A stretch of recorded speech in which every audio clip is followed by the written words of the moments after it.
Hey guys, welcome to day 3 of the regulation reset. Hope you have enjoyed the last couple of days. And today we're going to be talking about the vagus nerve. So the vagus nerve is something that I heard a lot about when I started learning about nervous system regulation, but it took me a minute to understand it. So I'm going to try to keep it pretty simple today. But basically, it's sort of like your internal calm button. It's a major nerve that runs from your brain all the way down through your body, through your gut. And what it does is it transmits information back and forth between your body and your brain. So it's often referred to as the information superhighway because it's sending that information back and forth. So the way that I like to think about it is that your body sort of experiences what's going on, sends that information via the vagus nerve to your brain, and then your brain interprets it.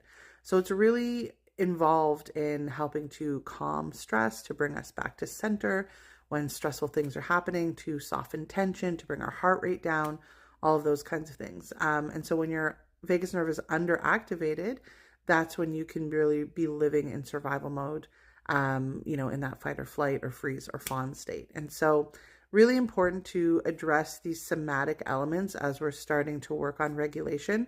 Both April and I found that we could not really gain any any traction on emotional regulation until we had physiological regulation. So these somatic practices are really, really important, especially early on in your reset. So the vagus nerve, we've got in the workbook a couple of different exercises that you can try, sort of some cold water on your face, a deep breath with a very long exhale, a butterfly hug where you sort of cross your arms over your chest and squeeze your each arm with the opposite hand. I made a longer video about vagus nerve stretches that you can do as well. I'll link it below this video if you want to go deeper.